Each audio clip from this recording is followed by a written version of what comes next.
At the Office, Cleveland's home for sports talk that never clocks out. From the latest headlines to heated debates, we're diving into everything sports. It's your hosts, Noah, John, and Eric. Hello, everybody. Welcome into the Office, the show where we talk all things sports. I'm your host, Eric, and I'm joined by my co-hosts, John and Noah. And you can join us at the Office too. Send us a comment. I want to see it on YouTube, on Facebook, on Twitter. Yes, I still call it Twitter. Or text the show at 216-250-1411. That's 216-250-1411. John, Noah, how are we tonight, fellas? I'm good, man. I'm good. I'm feeling great. I'm ready to get into talking some sports with my boys. Make sure you guys go check out the merch too while we're here and while I'm plugging away at theofficecle.com for all of your merchandise needs. I'm doing well too, man. I've been waiting for this week for like the better part of 4 or 5 years for them when they announced that we're going to a bracket. So college football, man, I am all over it. And glad to be with you guys too. I am so excited. We have quite the show for you. We're going to break down our first round picks for college football. We're going to talk Cavs and whether or not they should be active in the trade market.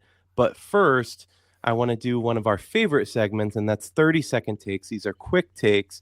Caitlin Clark is the topic today. She was featured on the cover of Time as the Time Athlete of the Year, and the Mystics owner took exception to that. I want to get your thoughts, gentlemen, but let's see those comments first. It's taken the WNBA almost 28 years to get to the point where we are now. And this year, something clicked with the WNBA, and it's because of the draft of the players that came in. It's just not Caitlin Clark. It's Reese. We have so much talent out there that has been unrecognized. And I don't think we can just pin it on one player. All right, 30-second takes. Noah, put it up. Let's start with John. I want to hear what you think first. Give me your take on that in 30 seconds. Yeah, I think it's a dumb comment. There are a lot of women in the league who do deserve recognition, but there's one reason TV ratings are up, jersey sales are up, ticket sales are up, interest is up, and it's Caitlin Clark. Now, there's a whole nother undertone and separate set of issues to say, why wasn't the WNBA popular for the 30-some-odd years it existed beforehand? That's a separate conversation in my mind. But no, Caitlin Clark is totally deserving. She's done everything with dignity and grace. Her comments are spot on. I have no problem with her winning. And this lady was out of bounds, I think. All right, Noah, you ready? Yeah, I'm ready, man. Let me get after it. I'll make this quick and simple. I agree with everything John said. This post was from CNN Sports. You know, in Twitter, you're able to leave comments to, clarify points or whatever. The main comment was that what is the team? I'm forgetting Mystics. Right now. The Mystics attendance was up 35%, and a majority of that came from the game they played the Fever against Caitlin Clark. So I think that answers anything that this owner has to say. All right, Noah, put the clock up for me. Because I agree with both of you. First of all, the Mystics owner struggled to even name another player that came in that draft. She got Reese. That's right. That's another one. But please tell me one more. What this lady's saying, I'm not even sure she watches the sport that she owns. The reason that people are watching is Caitlin Clark right now. Yes, let's applaud all of the players in the league, including the black players in the league. But let's not forget why their bread is being buttered at the moment, and that is Caitlin Clark. Yeah, I'm with you 100%, buddy. I don't think we're really any of us are in disagreement about that, and I think that's the main point here. Very interesting to me that she continues to still get this hate. The only thing I like about the hate is that it means that the league is more prominent. You know, there are so many rumors and hate that NBA players and owners and coaches get, and that's because people are talking about the league. So I like that when somebody brings up Caitlin Clark in whatever sense, that it means that league is growing and more people are paying attention. That's awesome. I hate the fact that this girl has literally not put a foot wrong ever besides that flop. But that's another story. she has not put a foot wrong, and she's taken it all on the chin. She's been an exemplary model of what it is to be a leader. And keep in mind, she's in her early 20s. I mean, what more do you want? Yeah, Nothing. with you, man. I think a lot of the vitriol is misplaced. And the reason I said that before is because there's multiple issues at play here. There's the should she have been on the cover of the magazine with every other WNBA player? No, that's stupid and absurd. It's a dumb point. I think it's this thinly veiled attempt, though, to address something that's a bigger issue in Black America, which is there's this league of Black women who have been doing things for almost 30 years. A white lady comes in and is really popular, and we have resentment about that. Those feelings can be legitimate, but you have to be careful of misplaced anger. It's not Caitlin Clark's fault. She's done everything right. She's an ally. She's a supporter. Is there an element of this that's going, hey, when all the Black ladies were playing for all this time, nobody gave a shit. Now that we have Caitlin Clark, everybody cares. I can see why some people might be salty about that. But then I think there's other part of it that Caitlin Clark is a unique talent who's so good. I don't think her whiteness has a lot to do with it. Steph Curry's not white. He had a similar impact on the NBA just because they bomb threes and it's fun to watch. We'll never know if Caitlin Clark was Black, if all of the things would have been the same. There's no way to kind of do a holdout test with players in this scenario, but there's like 3 or 4 different things at play. And I think what she was kind of saying was speaking to the feeling that some of the players have about that. I don't necessarily agree with that either, but for the sake of this conversation and as the Black guy on the show, I do want to throw that out there that I think she was trying to almost be politically correct and saying we have a Black league and a white lady's playing savior and some people don't like that. And she just made it about something it wasn't about. There should be nobody on the cover other than Caitlin Clark. And I think there's just so many things here at play that people say what they're feeling about 3 or 4 different things on one topic and it gets all mixed together. But I think you make such a good point that I just want to touch on once more is that you're right. She's getting media attention because she's good, but also because she's a marketable white woman. That's a fact. But like we're going to talk about in the college football playoff here in a second, Caitlin Clark could only live the life that she has. She can't change her ethnicity.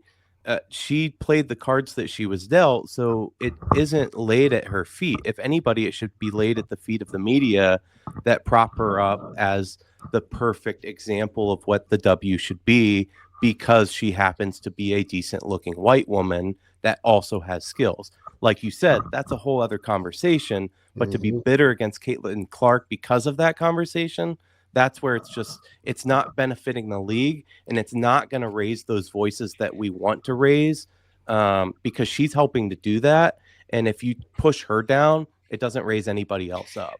No. Yeah, I'm with you on that too, Eric. I think at the end of the day, the exposure that the WNBA has gotten, the fact that, you know, we had a segment talking about the Rockers, what was it, last week or the week before that, and being excited about the fact that we're even having a WNBA team, you know, a couple years before this, I feel like that conversation wouldn't even have been brought up on this podcast because it was like, who cares about the WNBA? Yes, women's sports should be a big thing, but it wasn't. And Eric, you're completely right. Having her in the league, having her draw this attention to the WNBA in a way that this league has struggled to get in 20 plus years of their founding now. I think they're on their 26th season was this past season when the Liberty won. It helps to uplift those voices as we continue to grow this brand and make the WNBA a worthwhile business proposition for not only the owners now, but potential future owners like Dan Gilbert and fans to buy in like us three that would totally go to a Rockers and or insert name here of Cleveland basketball team that is female. Yep. I will say one more note. Oh, go ahead, E. I just want to say, speaking, because we did open the conversation about the importance of Black voices in the league. I thought it was so cool how what's her name? The star of the Aces. I'm blanking on her name right now.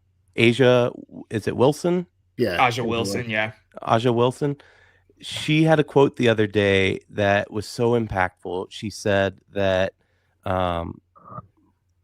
something along the lines of, I went to school at a university where my grandma couldn't walk on the grounds, but now they've built a statue of me on those same grounds. And it kind of gave me chills just reading that comment. Like, damn, that's amazing if you think about it. And just like 100%. everything else in this country, it's become a microcosm and a lightning rod of what we're dealing with politically. Because so there's this, there's idiots there's black people who are idiots, and there's black people with misplaced anger. And then Caitlin Clark comes out and says, Black women should be honored and appreciated, and yes, and we get it. And she hit the nail on the head. And the MAGA crowd and Fox News crowd's now going crazy because she's too woke and she's passed up an opportunity to just go down the middle. And now she's let the wokeness of the WNBA get to her. And I'm like, so there's idiots on this side and there's misplaced aggression on this side.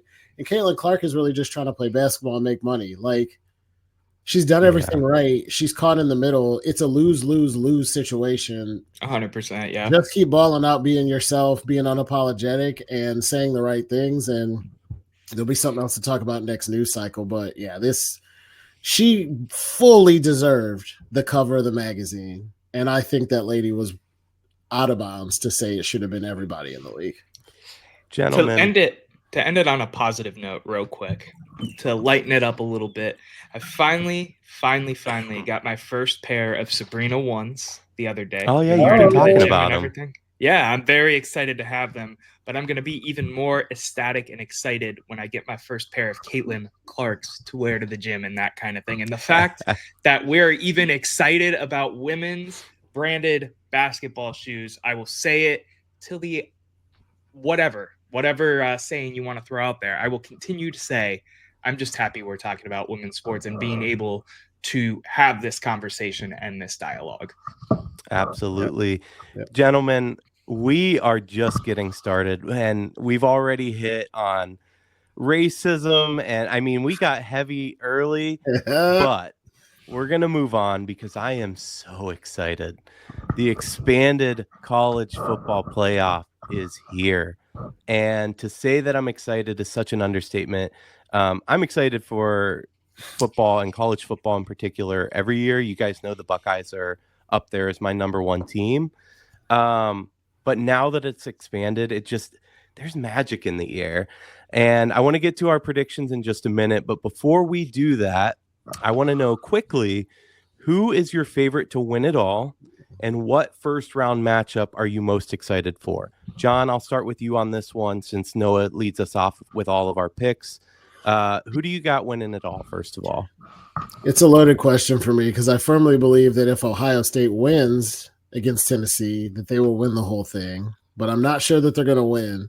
I'd have to say it's chalk, but the most complete team who's put together the best resume, who I think can beat all of the other 11 teams, is Oregon. Wow. If I had to pick a team right now, if you said, here's $1,000, you got to bet it on one team, who do you have? I'd put it on Oregon. Now, like I said, if the Buckeyes win 42-14 on Saturday, I'm changing that vote ASAP, but I'm not sure they're there. I don't have a Penn State's got an easy path, but they're going to play somebody good at some point. All right. We'll get to all the picks in a minute. I just wanted your one winner. Noah, give me your one winner. Eric, I want to hear what you have to say first because my take is going to be hot and I want to leave it last. So who do you think is going to win? All right. Who's going to win the college football playoff? I like John's, how he set it up. If he gave me $1,000 to bet on anybody, who would I bet it on? And I would have to think about it for about half a second before I say the Ohio State University Buckeyes. Are you kidding me? They are the most complete team. We'll get into the reasons why. We're going to talk about our picks, but Ohio State, obviously. Noah, what's your take? Yeah, man. So you guys both said the two answers that I figured you were going to say, so I thought I'd come out of left field. I'd go with a kid from down the way who's returning for his senior season with the easiest path to win the whole thing. Eric's least favorite team in college football. Give me the Penn State Nittany Lions on a run. I can't wait to tell you why you're wrong about that.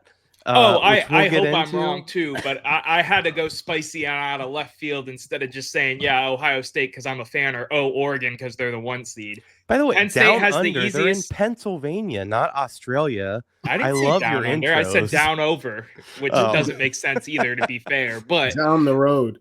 down the road over in what State College. State College. That's Happy what Valley. I thought. Okay. Happy Valley. Yeah, right. Okay. Regardless, I'm taking him because I think Drew Aller is going to end up being a first-round pick. I know you guys might be down on him. I could see him continuing to go down the path of being a very, very, very, very good quarterback. All right, hold it for that game segment, because I do want to get into our picks. Yeah, of course. So let's do that. We have a fun template here, so we can actually show our actual picks. Look at that. Look at us All go. Right. So Open here's the how this is going production to budget. go. Here's how this is going to go. For each pick, I'm going to ask, Noah's going to go first, followed by John, followed by myself. We're currently out of order on the screen, so let me just switch that. There we go. And that's how we're going to do every pick. So we're starting with, obviously, the first game that's coming up this Friday night. It features number 10 Indiana visiting South Bend to take on number 7 Notre Dame. Notre Dame's favored by 7 here. Both teams are getting their first taste of the playoff. Neither team has ever been in the playoff. Notre Dame's only loss came early in the season to Northern Illinois, but they don't have a lot of big wins either. Indiana, meanwhile, they beat up on everybody they played, but they lost to their only ranked opponent, the Ohio State University. Noah, lead us off. Who do you got in this one? Yeah, this is really simple and really easy. Give me my second college football team in the country, the Notre Dame Fighting Irish. I picked the Fighting Irish for one reason. I think Indiana is a bunch of frauds. I don't think they have had the credit is given to them 100%. They deserve the credit for the year that they've had. It's been a historically bad program. They haven't played anyone good, played someone good, didn't win the game. Notre Dame is a seasoned program who lost a game against a bad team early. Don't get me wrong, but how many times have we seen that happen and then a team go on to win? Shout out the Ohio State championship season. I know this playoff is different. Give me the Fighting Irish. All right, John, who do you got, Indiana or Notre Dame? Yeah, Notre Dame is -7. I see why. The game's in South Bend, but I cannot disagree with Noah more. First of all, to call Indiana fraudulent, but saying Notre Dame is like the number 2 team in the land is wild. Both of their strength of schedule was terrible. I didn't say they were the number 2 team in the land. I said they were my number 2 college football team. Okay. Sorry. And wait, so relax on that. Before you get into your point, you're picking Indiana here, John? Absolutely. Yeah, Indiana plays in a good conference. They've had some decent wins, even though they haven't had a signature win. Now, they had one test on the road. That was against Ohio State. They failed it. But I went back and thought about that game. They gave away 14 points just on special teams. Like, if you can manage to punt the ball properly and cover properly, that takes 14 points off the board. And I don't think they were as bad against Ohio State as the final score indicated. That game was a field goal difference at halftime. IU has at least been tested on the road. Notre Dame hasn't played anybody. Like I said, strength of schedule is bad for both, but I'm not sold on Notre Dame. They lost to Northern Illinois at home. That is a complete and total head scratcher. And I looked up one stat for each game, not just to legitimize my own take or my own thought, but to actually dig in a little bit and do some research. Notre Dame has the number 1 rushing offense in the country. Indiana has the number 1 rushing defense in the country. If you were going to build a defense to stop Notre Dame, it would look a lot like Indiana. Give me the Hoosiers in something like 24-28 slugfest. That's interesting. Listen, I am a big proponent of the saying you can only play the schedule that's put out in front of you. So, you know, what more do you want from these guys and who they're going to play? That said, I do have Notre Dame here. They've just got such a balanced attack on offense. I think they're going to win the turnover battle. I have Jeremiah Love as my X factor. I think he's going to put the ball in the end zone and rush for at least 2 touchdowns. And they'll put this one away. Indiana, it's a little bit of I think you're disingenuous a little bit when you say, you know, it was a 3-score game or a 3-point game at halftime against Ohio State. That's after Ohio State turned the ball over and did absolutely nothing. It was more of Ohio State beating themselves like we saw against Michigan than Indiana actually doing anything. They had one drive down the field that I recall in that first half. They drove the ball like 90 yards, and I think they kicked a field goal. I'd have to I think they had another good drive and threw a pick, but I get what you're saying. It wasn't a 3-point game at halftime. That's all they did. And then Ohio State shut them down. Yeah, it wasn't like it was 25-28 at halftime. It was like 7-10 or something, or 14-11. I don't remember, but it was close. Well, I've got Notre Dame. And by the way, we are going to keep track of this because I want to see how we do. And then we're going to pick before the next round as well. But let's move on because on Saturday in the early game, we have number 11 SMU visiting Happy Valley to play number 6 Penn State. SMU had 2 losses on the year, an early loss to BYU, and then Clemson in the ACC championship, and then Penn State lost to Ohio State, as well as Oregon in the Big Ten championship. Little fun fact about that, John took Penn State with the points, with the spread in that game against me, which means that he owes me an order of the world-famous dumplings from LJ Shanghai. I cannot wait to cash in on that. If you guys have not had LJ Shanghai dumplings in Cleveland, please do yourself a favor and go get them immediately. I don't want to make that place busier, but she is a great person. She's hilarious too. But can't wait to cash in on that. Noah, who do you got in this game? SMU or Penn State? Come on now. Give me Drew Aller and the boys. SMU is probably the worst team in this whole bracket. I don't think this is going to be much of a game. I think Penn State is in a better conference. I think Drew Aller is going to look fantastic. Give me Penn State and the boys. Or Drew Aller and the boys. Give me Penn State. That's simply put. Yeah, I agree with everything Noah said, except that SMU is the worst team in the bracket. I think Arizona State is probably worse than SMU, and they got a bye on top of it. But we're splitting atoms. SMU they had a good season. They should be proud of it. They've never seen anything like what they're going up against. And one of the things, I know Eric's a Penn State hater, but to double down on what my boy Noah said, we hate them because they're an in-conference rival. They play us tough, and they beat us occasionally. Penn State is one of the best environments in all of college football. They're going to have a midday whiteout for a home playoff game. It's going to be ear-rupturingly loud. It's going to be about 20 degrees at the time of kickoff. This is a Big Ten football game against a team that played real hard and close against Ohio State, real hard and close against Oregon. Penn State's -8.5. I'd take Penn State -18.5. I think they roll big at home. 18? Wow. I agree with you, John. I think they're going to win that comfortably. It's at home. It's the home playoff game, whiteout. How else can you feel this way? Eric, tell us why they're going to lose now. You're right. I got SMU. Listen.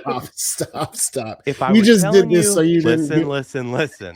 If I were telling you how to bet on this game, I would tell you probably don't take my advice here.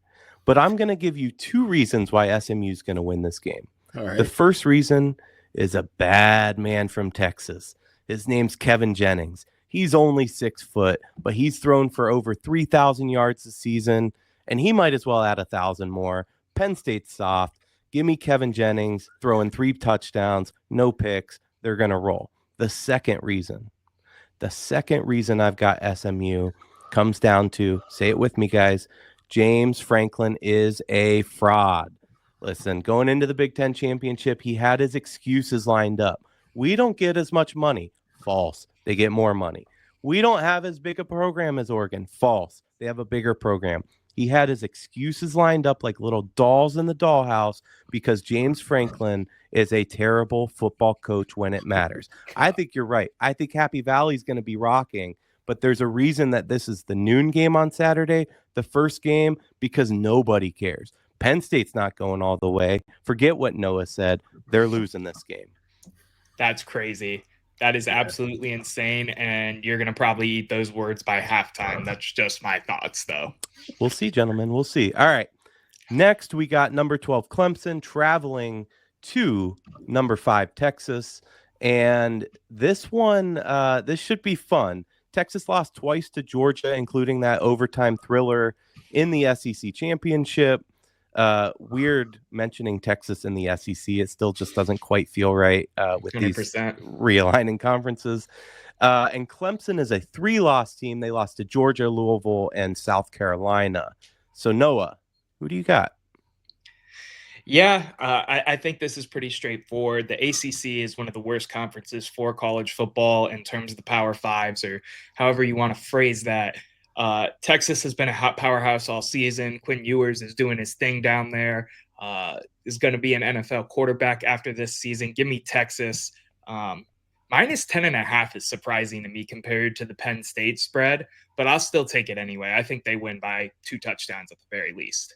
It's getting bigger too, Noah. I had Texas minus 11.5. I checked about 10 minutes before we got on, so it's still moving because the money's coming in on Texas. But yeah, I'm with you, man. Give me the Longhorns. Clemson can't score. The ACC is terrible. There's going to be too much offense from Texas. Quinn Ewers, I know, has been banged up. He looked real good for a long time. He got hurt, and he's looked a little bit more pedestrian. But they also expect Arch Manning to play a little bit, who we know is a gunslinger.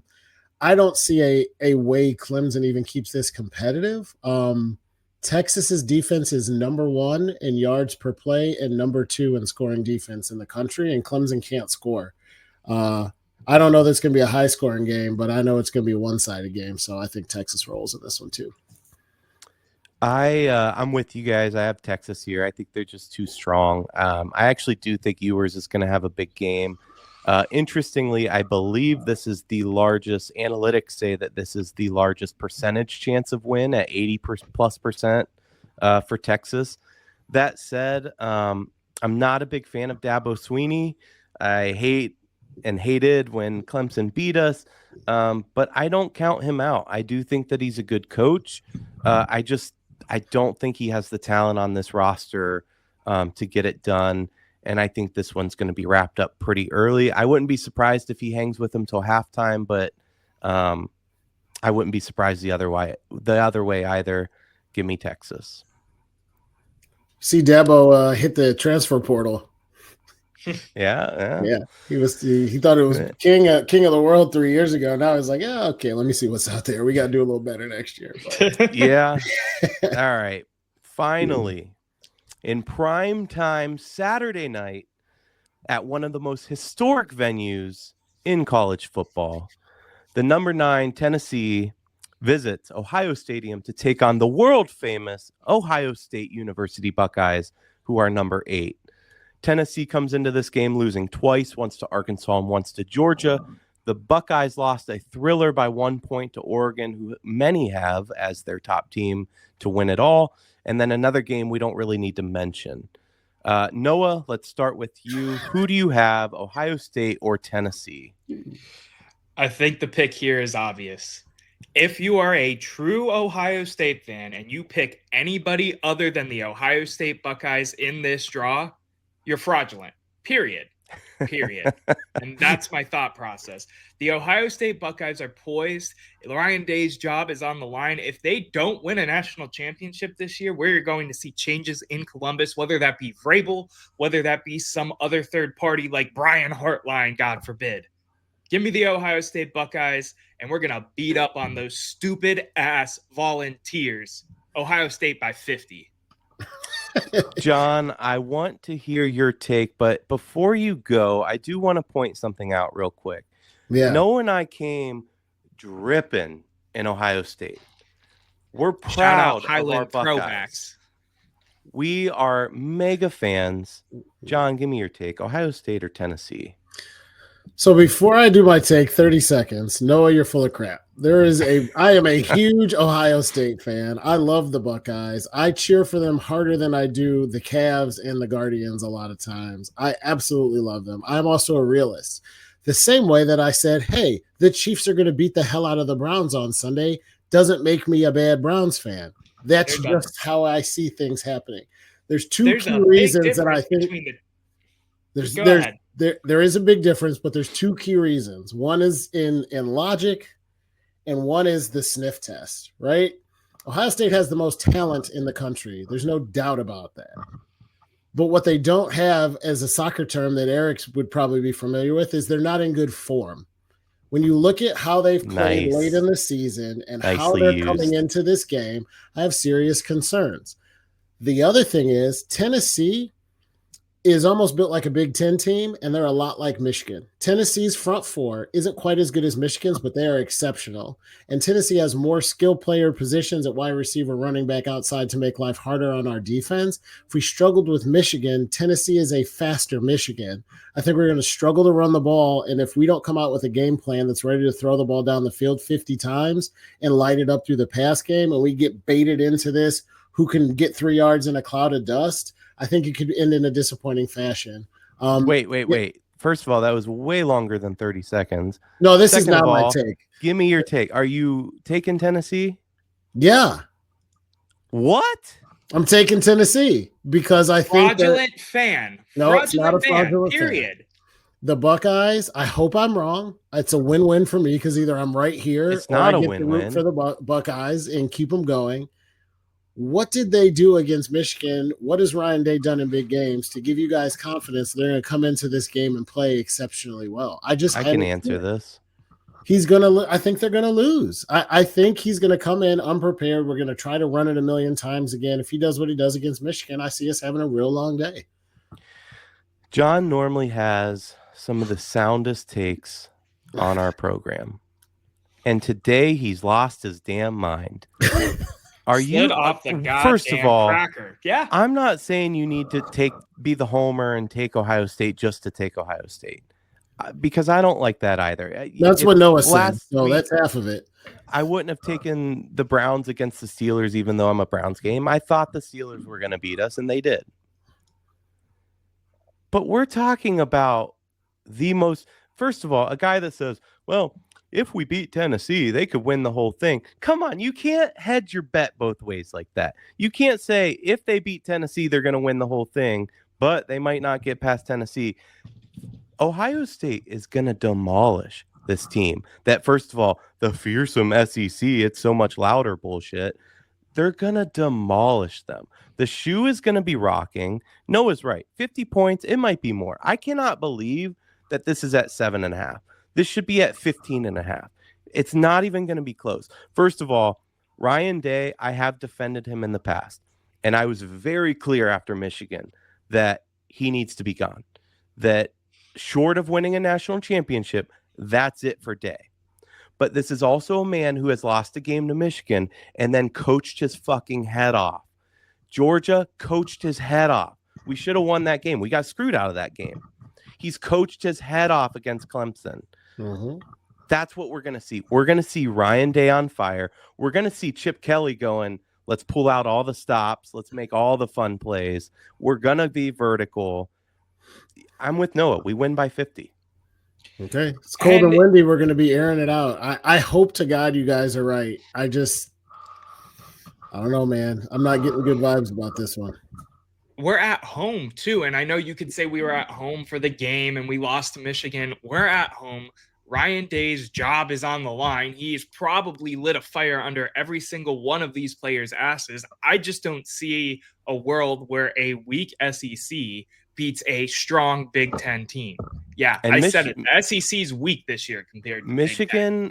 Is different. And I hate to say it because this is part of why Ryan Day needs to go, but he coaches them different. He coaches them scared. He understands the importance of the game, and then he goes in and he can't get out of his own way. That's not how he's going to coach this game. We're going to see the best record coach in college football right now, which is Ryan Day, by the way. That's the Ryan Day we're going to see. It's not even going to be close. I hope you guys are right. This is not a pick of what I hope happens. Hey, John. This is a pick of what I think is going to happen. Hey, buddy. Yeah.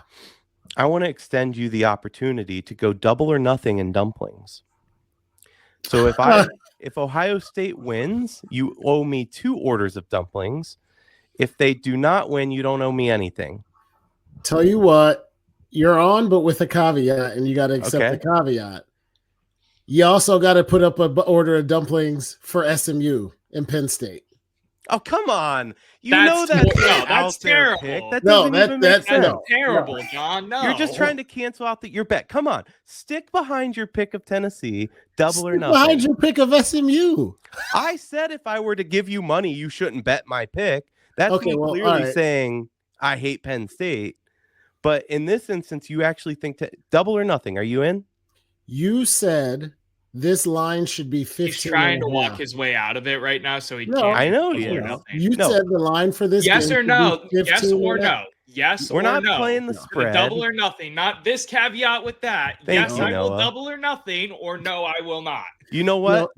You know Noah's what, John? not even in the bet. Now he's laying down rules like he runs things. No, Tell- he's I'm right, the though. You're commissioner picking right now. Tennessee The ref on the straight law. up.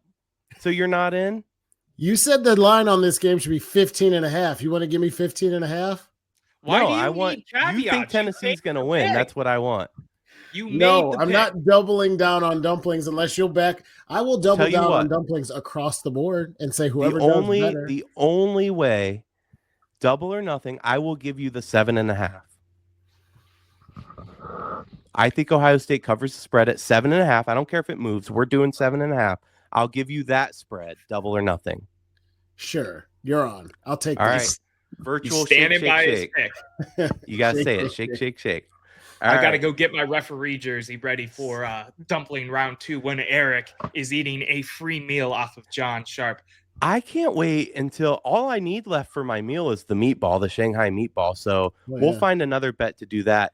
But for now, Could be SMU Penn State, but I guess those games don't count. Fine.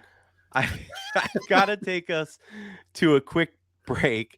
But stay tuned because we are talking Cavs and whether or not they should be making a move soon. Stay tuned. We'll be right back after these messages.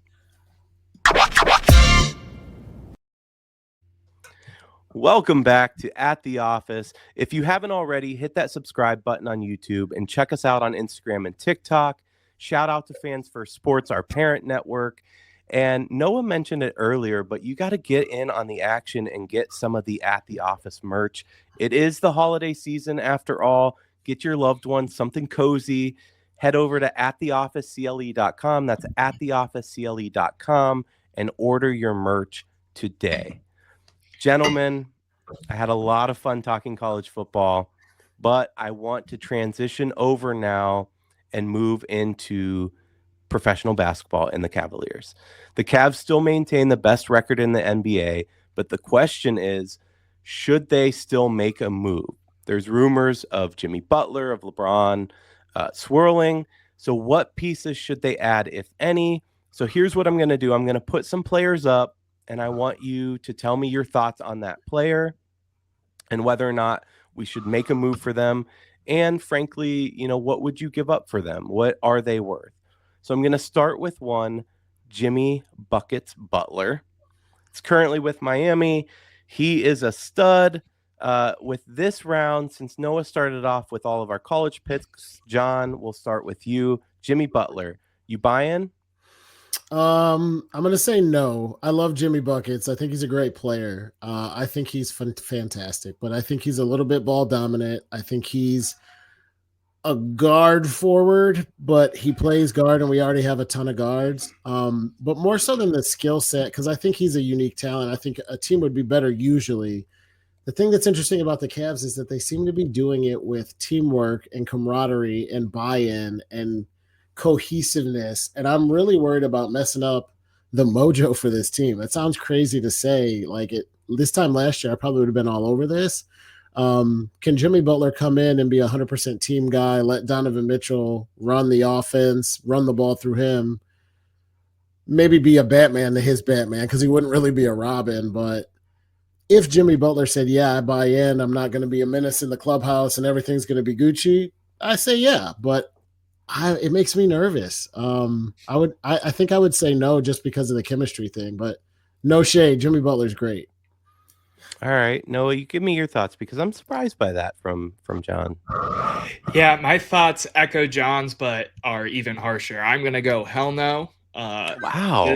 We have the best team in basketball right now, record-wise. We are playing offensively lights out, defensively lights out. If it isn't Mobley, it's Garland. If it's not Garland, it's Allen. If it's not Allen, it's Niang for some reason. Regardless of who's shooting, who's playing the best defense, you just don't break this with adding a player like Jimmy Butler, adding another ball-dominant player. You've seen this happen in the NBA far too many times. You've seen it happen relatively with LeBron and bringing in Westbrook and then bringing in every player they've brought into LA, and they've only amounted to one championship. We have the best record in the NBA right now, and you need to just keep running with it. You have 3, almost 4 players playing at an all-star clip. Keep it together and keep it pushing, because this team can do it without a big addition like Jimmy Butler. I was going to say, ask the New York and the Milwaukee Bucks if just getting the best player available and throwing him on the roster always works out. I know they have time, and the Bucks are better, but listen, I get your take. Basketball, more than probably any sport, is that sport where players need to mesh together. But we're talking about Jimmy Butler. This is a guy that has championship experience, that knows how to win a championship, that knows how to take a team on his own. Did Jimmy Butler win a championship? I don't know, but your look is making me question that. You said this is a man who knows how to win a championship, and I was like, based on what? Well, he knows how to take them to a championship. Fair enough. He knows how to take them there. I don't know. Does it seem crazy to swap Garland for Jimmy Butler? Yeah, that seems crazy. Would I do it? Yeah, I think I would. I think I'm in. Why? Because there are few players in the league that are Jimmy Butler. And Garland's not one of them. I'll tell you that right now. I think he makes our team better. I think it's a risk. Yes. But I think it's a calculated risk. It's one of those moves where you guys might be right.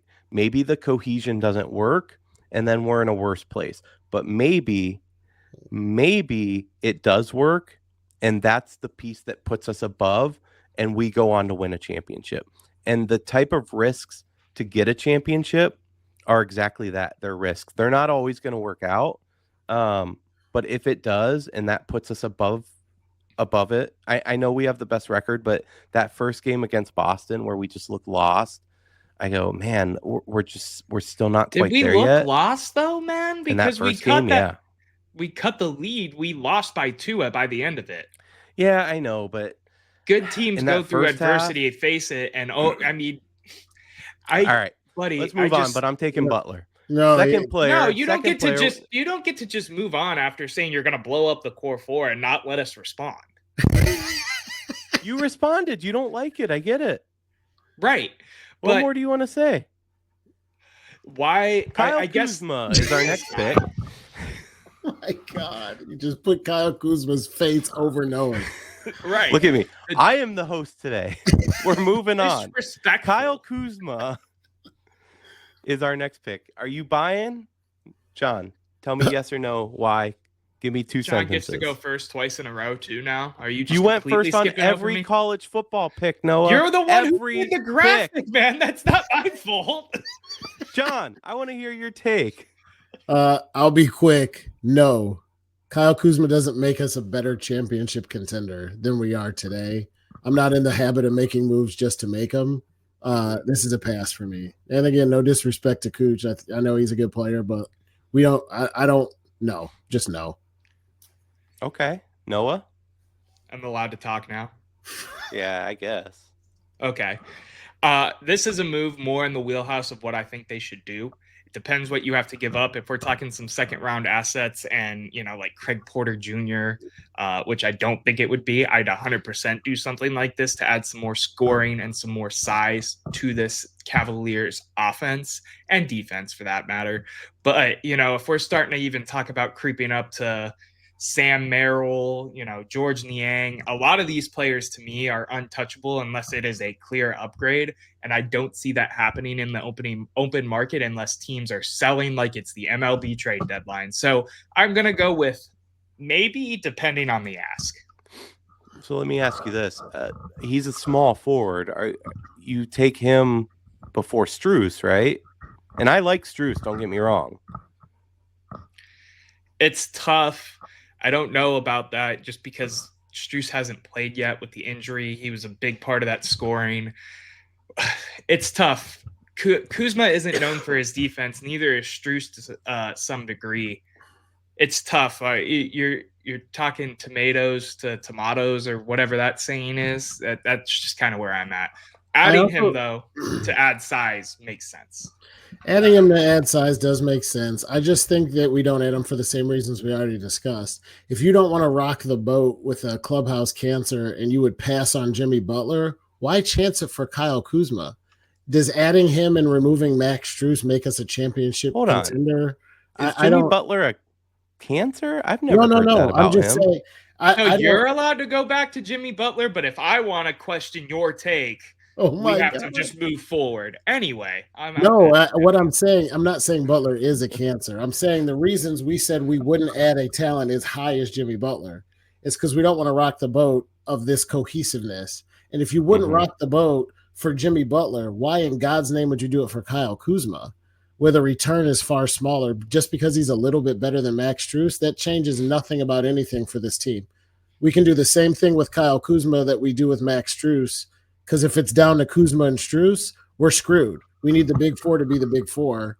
So, it's just a move to make a move. Like, would I take him? Yeah, sure. If he says he won't cause an issue and we could trade him out for something other than the core four, like whatever if you want to. But what is it? Do you feel better about the Cavs the night you go to bed hearing we landed Kuzma and got rid of Max Strus? I think Kuzma's a little bit more than a little better than Max Strus. I'll say that. I like Strus. Strus kind of limits what you can do on offense. I think Kuzma's a little more versatile. How does Strus limit what you can do on offense? I was going to ask that. Because he's just he's more of a guy you stick. He plays the Kevin Love role, and that's not what we always need. What is the Kevin Love role? The stand and yak up a three. That's exactly what the fifth option on a starting offense should be doing at that point. Yeah. Listen, like I said, I think you just get a little more out of Kuzma than you do out of Strus. I didn't say I'm buying this. I don't like him as our top prospect to go after. I'm just throwing out options here. I'm just spitting facts for you guys. Continue on, man. No, I want to talk about Kuzma a little more. Oh, this guy. Moving on. It just feels like you're like packing up your entire house, putting your home on the market, selling it, and buying a new one for 80 more square feet and a half bathroom in the basement. This is a lot of work for not a lot of extra.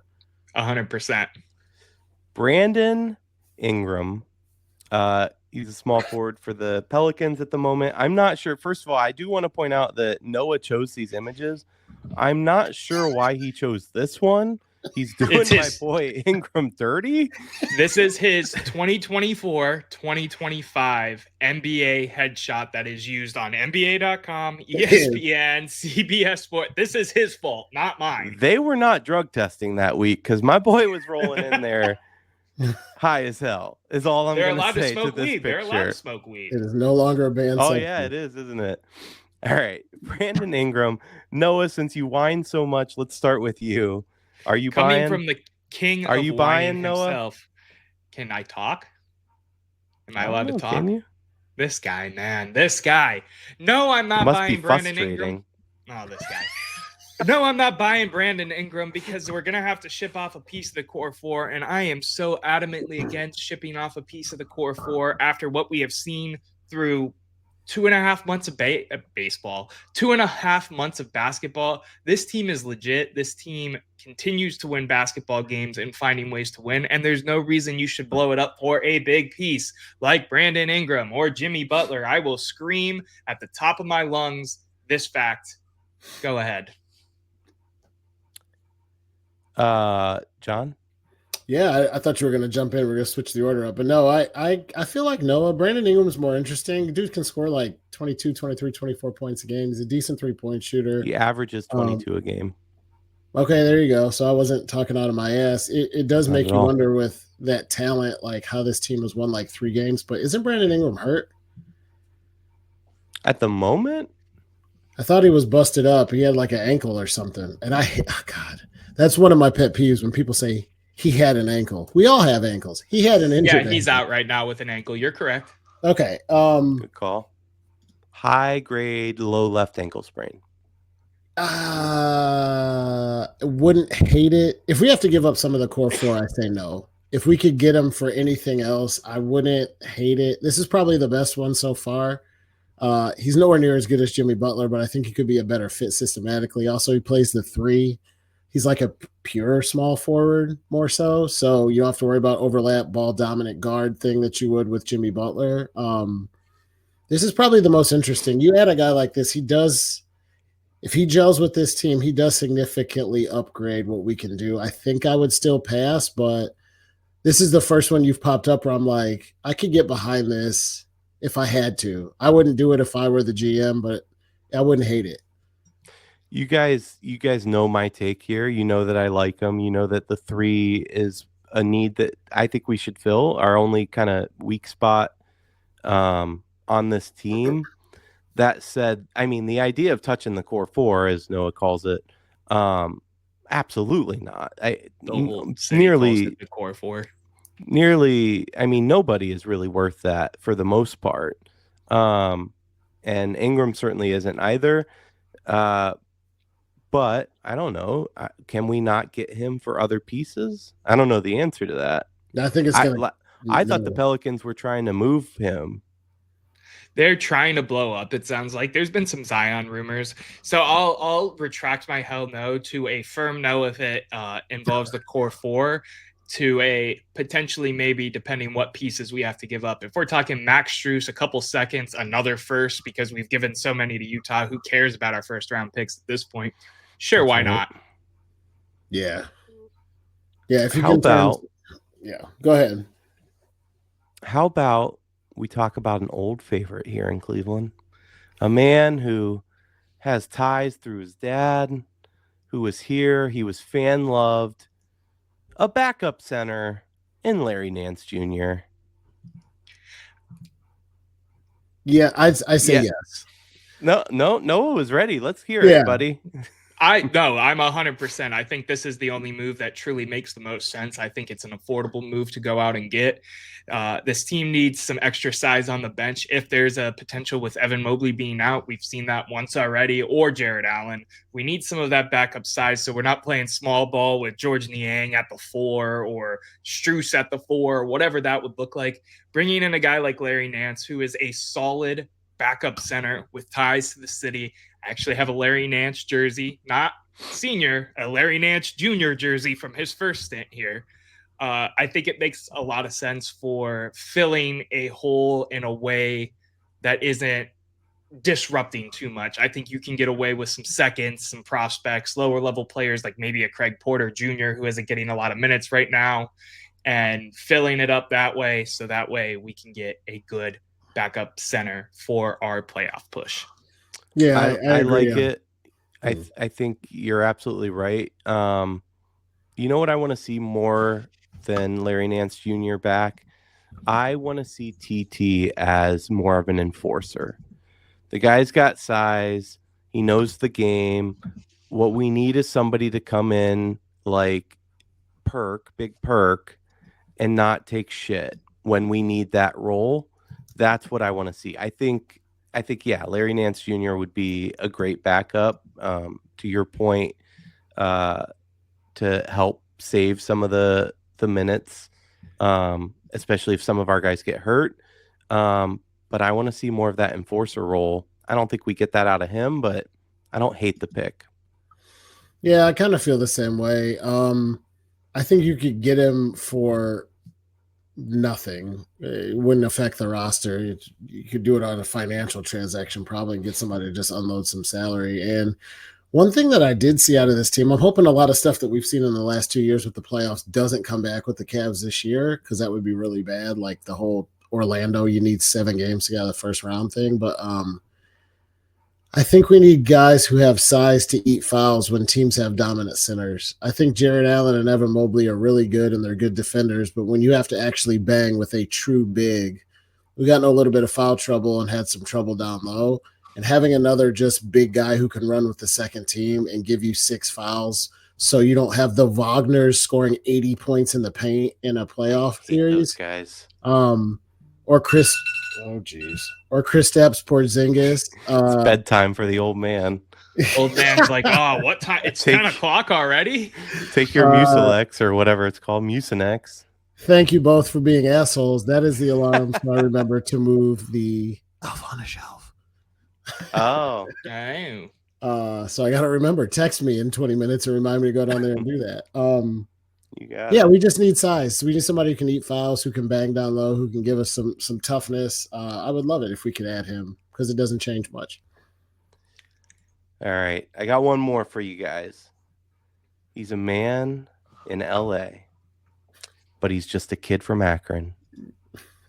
He brought us our first ever championship to this city for the Cavaliers organization. One LeBron James. You guys buying? Man. You selling? Give me your take.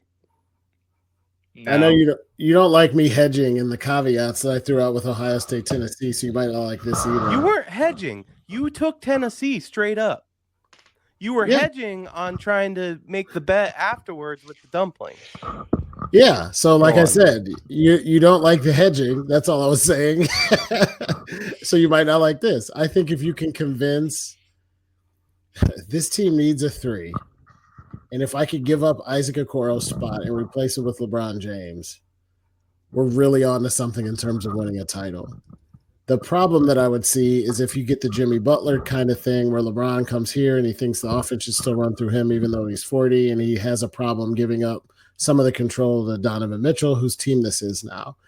If you could have a behind closed doors conversation to see if LeBron thinks he should still be the man or if he's willing to play Robin to a Batman, and he says yes, I think adding the best 3 in the history of the game to a team in need of a 3 is a winning recipe, and we could win for as long as LeBron is here and healthy.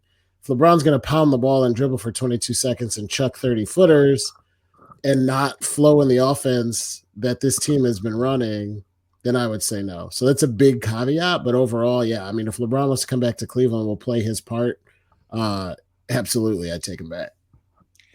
Yeah, my answer to this is no, because all of John's caveats are just simply not going to happen, as much as it would be fantastic if they would. LeBron James is still LeBron James. He's the greatest player in the history of the sport. And there's no way you're going to tell that man to take a back seat to this young core. On top of the fact that the optics with this trade would make no sense. He would have to be cut and picked up and signed for a vet minimum because we're $30 million into the luxury tax as it is. There's so many optics that goes back to you would have to trade a piece of the core for. And I am still adamantly okay with that, even if it is LeBron James at this point in time. I want to see this team, as much as I love LeBron, I am a huge LeBron fan. I am not a LeBron hater. I was going to say I never have been, but I was when he went to Miami. Loved him when he came back. Had no problem with him going to LA. I want to see them do it without him, man. I want to see us as a city be able to do it without this saving grace face that is the LeBron James and the LeBron James era in Cleveland. I'm ready to see us do it on a team built here, not from here. I don't know. I don't think we in Cleveland have the option. I don't think Clevelanders can be picky to say, we're not just going to take a championship. Here's how we want to win it. We got to do one. That's exactly what I was going to say. Had one in 60 years, bro. If LeBron comes I just back, want a championship. Yeah, it's going to be great. I don't care who brings it. First of all, he is from here. Listen, my take is this. No, I don't want LeBron, but it's not for anything that you said. And the reason is I think he could take a back seat. He was ready to hand the keys over to Kyrie, let's not forget. Yeah. And then that we know how that went. I think he could do that. What I don't want is the circus that follows him. And the circus is a media circus, which is negativity when it comes to Cleveland. They'll lose 2 games and they'll go, oh my God, we got to trade everybody and go get, like you said, Jimmy Butler or something. And then what I don't like either is the LeBron, GM changing coaches, and I'm not happy with this coach, and let's bring in this player. That doesn't work. We've seen it doesn't work. Doesn't work in LA. It didn't work the second time around in Cleveland when he was doing that towards the tail end. That's exactly what I don't want. And that drama, listen, LeBron James is a dramatic guy. There's just no getting around it. He likes drama. He can't help but insert himself and be drama. That's going to follow. That's what I don't want. That's why I'm out, even if we got him for free. Well, maybe if we got him for free. If we got him for free, you're taking him in a heartbeat. And if you're saying you're not, even me, who's adamantly against it and wants to see us do it in a different way and all of that, or whatever I said. Free is nice. I will say this. One of my favorite things is when thinking about this and thinking about Donovan Mitchell and how he would react and what he would think. At no point did I think he'll want out immediately because he's not the star. Donovan seems like the guy that doesn't need that and just wants to help his team to win. And if we're winning and he's helping, everything's gravy. And that's what I love so much about D-Mitch. Yeah. And that's why I would love for this team to make a run, and I think they can. I get a little worried that we started so hot that it's inevitable we're going to cool off and we're just hot at the wrong time. Well, we have to almost have to cool off. They only lost. You would think, right? But I do think that we have a team built right now to vie for championships. I still don't know if we have a team that can win them. So that's what I was going to say too. My concluding thought on this is my take on this entire segment that we did is interesting, and it was a great conversation. But if I could say anything for all of it, it would be I would love to have this conversation next year after we see what they do in the playoffs this year as assembled. Because the Cavs have a unique chance right now to dismantle the way the league works. Every 10 years, 12 years, 15 years, you go from big guys down low who can guard Shaq to threes and D to you got to sign a superstar to you got to get a big three. And the Cavs are proving that good ball movement and offense and having maybe not one guy who's in the top 10, but having four guys in the top 30 could be a recipe to success if everybody plays to their strong suit. I'd love to see what they can do to just debunk the myth that you got to get a superstar and a megastar and two superstars to win a title. And that's more so what I meant by my take, right? Is that I want to see this team do what I think this team could do as soon as this season and win a championship without having to have one megastar on the team. And we're just a bunch of guys who really, truly play good basketball together. And I say a bunch of guys like Donovan Mitchell isn't a star in this league, and Darius Garland and Evan Mobley aren't on their way, and Jared Allen hasn't been an all-star. You get what I'm saying. I think that's more so what I mean by that take is the fact that I want to see them do it with this core group because it has been so much fun just watching these guys with maybe an addition of a guy like Larry Nance to shore it up and end it there.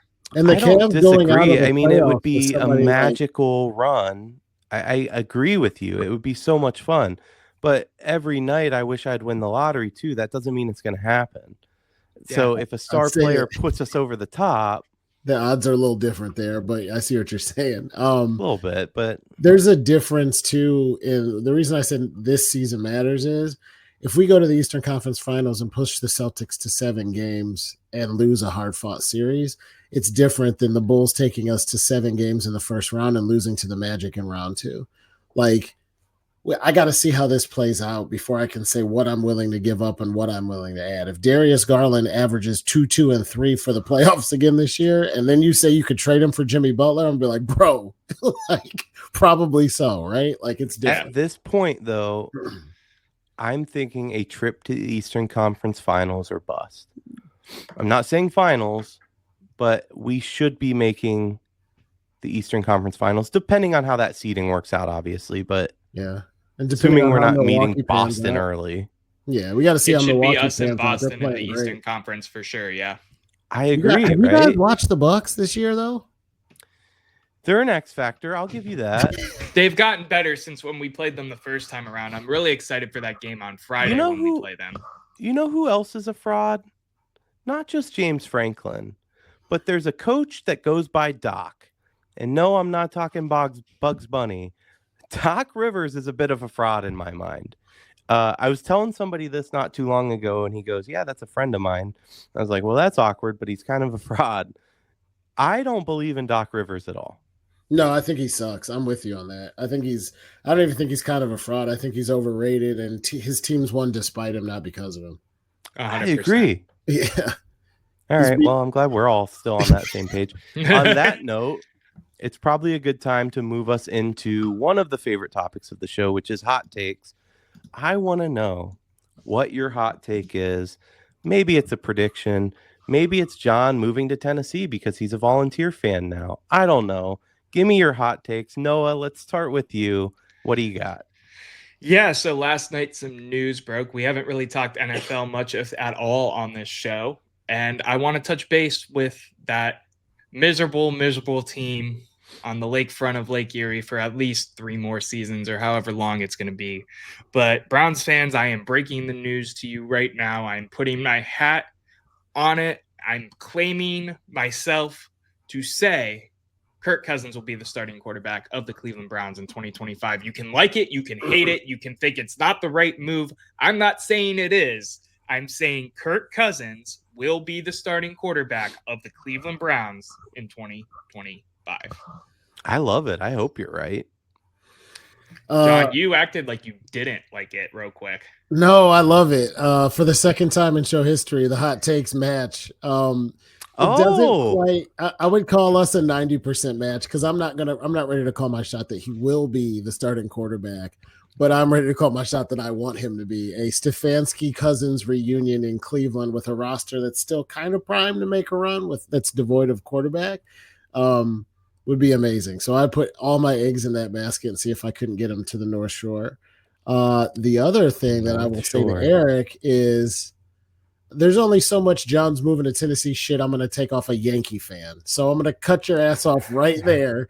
Let's not make a mountain out of a molehill. I think the Volunteers are going to win on Saturday. But we're talking about not a Volunteer fan.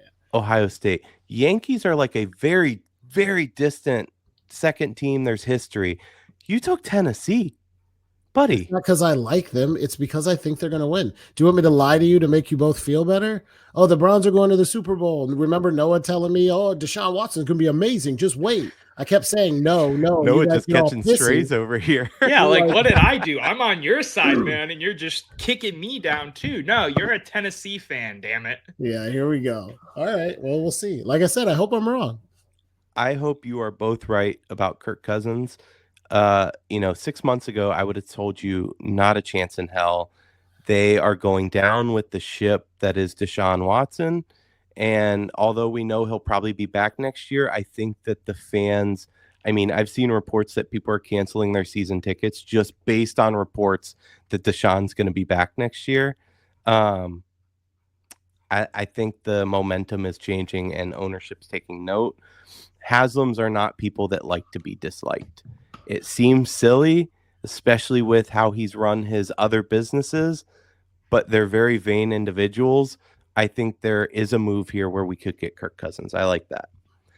My hot take, though, is that the Kansas City Chiefs are 13-1, but 7 of those games were decided by bogus calls, by a late fumble, by a blocked field goal. They could be a below 500 team this year, and they're not. They're 13-1. They find ways to win. I wouldn't be surprised to see them win another Super Bowl, but what I think is going to happen, this is what I'm calling. This is my prediction. And I don't even know if it's going to line up this way, but let's pretend it does. The Chiefs are going to knock out the Ravens.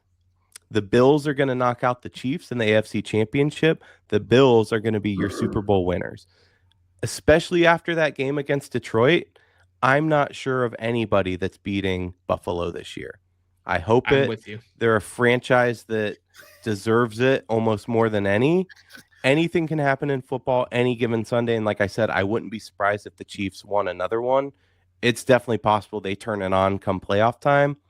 But if I'm betting today, for real, not SMU betting, I am betting for the Buffalo Bills. It's an interesting take. We could do a whole nother show on it. I hope you're right. I also know that if in my life, the number of times that I said, it's got to be the Bills this year, right? That's fair. I mean, when I started watching football, they were in the first 4 Super Bowls I remember watching. Hey, guess what, guys? Any of them. Speaking of every year, like we're excited, guess what's back? The most important time in Browns football is back to be in the draft, baby. It's not the regular season. There's no postseason. We're living for the draft again. God, it hurts. It hurts so bad. Remember when I you love the told draft, me, though, so. Eric, remember you told me I was a downer because I said I struggle to see this team winning more than 6 or 7 games. You're like, come on, man. You got to give me the – just saying. Since We no were one was living catching- high back in September. I said August. 17-0. I was sniffing the Deshaun Watson. Noah said something like 13 wins. Eric said something like 10 or 11 or We 12. came off a playoff season with a cobbled together. We had hot glue and popsicle sticks holding our team together, and we went to the I think you used that playoffs. same analogy when we were talking about this too. That's funny. Sounds like excuses, Eric. Sounds like good analogy. Listen, Ohio State by 50. Gentlemen, before I wrap us up, is there anything else you want to add? I'm all set. I'm ready to get out of here, man. Yeah. All right. Well, thank you for joining us at the office. Don't forget to subscribe or hit that download button. If you're listening to the audio only version, you can always hit that little skip forward button to skip past John's take on Tennessee. Check us out on the socials. All of our socials are the @ the office CLE. So it's just the office CLE on Instagram, Twitter, etc. Have a great day and an even better night. We'll see you next time.